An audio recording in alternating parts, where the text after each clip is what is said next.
iman kepada kodok dan kodar. Apa? Iman kepada kodok dan kodar. Nah, kalian semua kan sudah tahu ya bahwa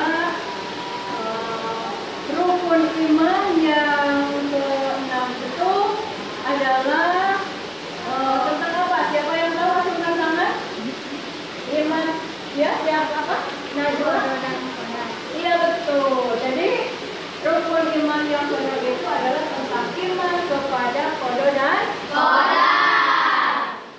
Kemudian di sini apa arti daripada iman kepada kodok dan kodar itu? Tentu saja ada pengertiannya. Iman kepada kodok dan kodar itu apa pengertiannya? Siapa yang tahu? Siapa itu? Ya boleh dia. Siapa apa? Iman kepada kodok dan kodar itu adalah meyakini dengan sepenuh hati bahwa segala sesuatu yang terjadi adalah kehendak Allah. Betul sekali. Jadi pengertian iman kepada kodok dan kodar itu segala sesuatu atau meyakini dengan sepenuh hati bahwa segala sesuatu adalah terjadi karena kehendak dari siapa? Allah. Nah, anak-anak sekalian, kemudian apa definisi daripada kodok dan kodar itu? Tentunya kalian harus tahu ya definisinya apa daripada kodok dan kodar itu. Siapa yang tahu acungkan tangan apa arti kodok menurut bahasa? Siapa yang tahu? Saya Bu. Silakan. Kodok menurut bahasa artinya ketentuan, pelaksanaan atau hukum. Betul sekali. Apa coba semuanya? Kodok menurut bahasa itu apa? Ketentuan, pelaksanaan atau hukum. Betul sekali. Ketentuan, pelaksanaan atau hukum. Itu kodok menurut bahasa. Sedangkan ada kodar. Kodar menurut bahasa, siapa yang tahu acungkan tangan? Ya, silakan. Kodar menurut bahasa itu apa?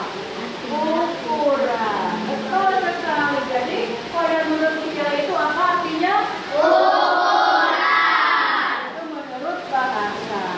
Ada lagi kodar menurut istilah. Siapa yang tahu acungkan tangan? Saya Bu. Ya boleh. Apa?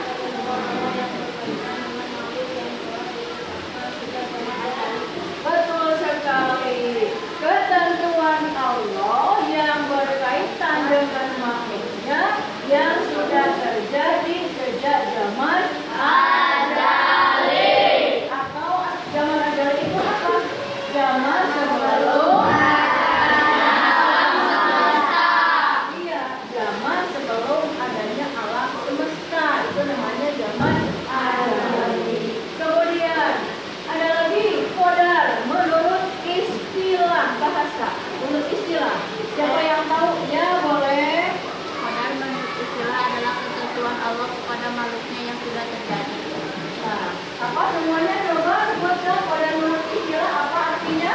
Ketentuan Allah terhadap makhluknya yang sudah terjadi. Nah, itu. Kemudian ada lagi gabungan ya. Kodar dan kodar itu digabungkan atau gabungan antara kodar dan kodar itu. Siapa yang tahu disebut apa? Ya, Takdir. betul sekali ya. Kodar dan gabungan antara kodar dan kodar itu disebut apa semuanya? Takdir. Takdir. Nah, coba anak-anak lihat ini ada gambar ya. Ada gambar di sini.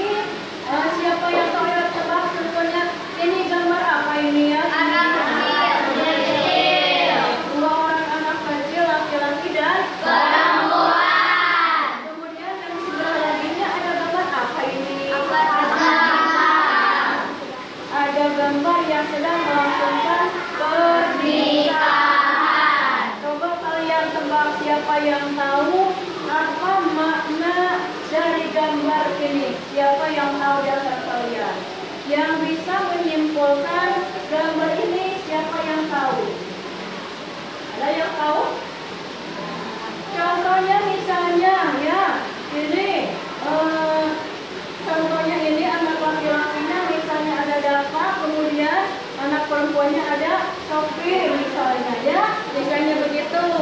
Kemudian mereka ini berteman sejak kecil ya, sejak kecil mereka berteman.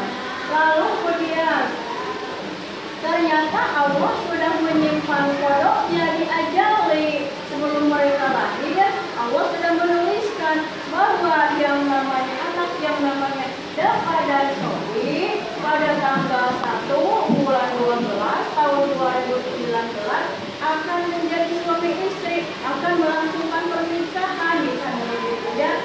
Ternyata sampailah pada waktu itu ternyata Dava dan Sofi itu melangsungkan akad pernikahan. Nah, ini disebut apa? Disebut dengan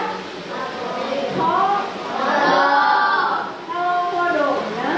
Allah menyimpan atau merencanakan sudah tertulis di ajalinya.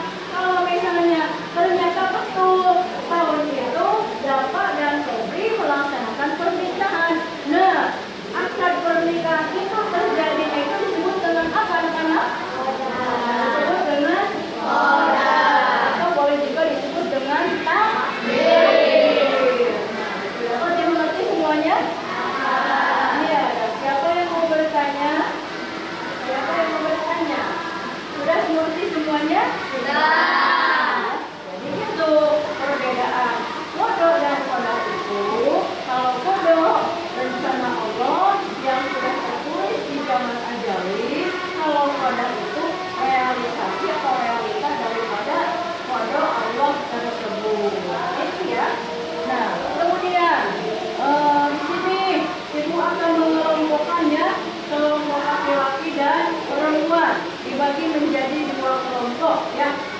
Misalnya ciri-ciri orang yang beriman kepada kodok dan kodok. Jadi banyak sekali anak-anak ya ciri-ciri orang yang beriman kepada kodok dan kodok. Yang sudah kalian tulis nanti boleh masing-masing kelompok itu mengemukakan atau menyebutkan masing-masing 3 contoh ya orang ciri-ciri orang yang beriman kepada kodok dan kodok. Siap untuk kelompok 1 kelompok laki-laki, untuk kelompok 2 kelompok perempuan. Coba untuk kelompok laki-laki dulu sebutkan 3 macam ciri-ciri orang yang beriman kepada kodok dan kodok. Coba sebutkan laki-laki. 1.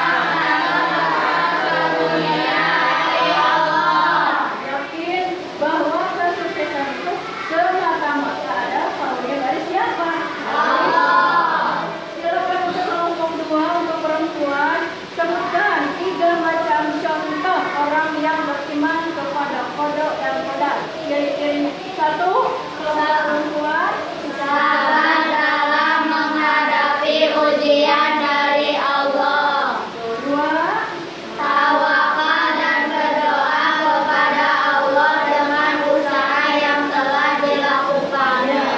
3, Tidak meminta pertolongan kepada selain Allah. ya. Jadi dapat kita tarik kesimpulan pada pelajaran ini ya.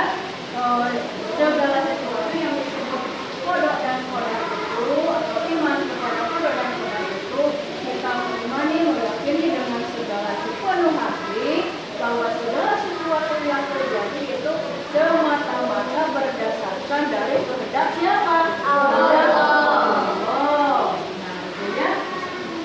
Anak-anak, untuk pelajaran kali ini cukupkan sekian dulu ya. Insya Allah minggu depan kita akan lanjutkan lagi dalam pelajaran yang sama, yaitu melanjutkan tentang kodok kodok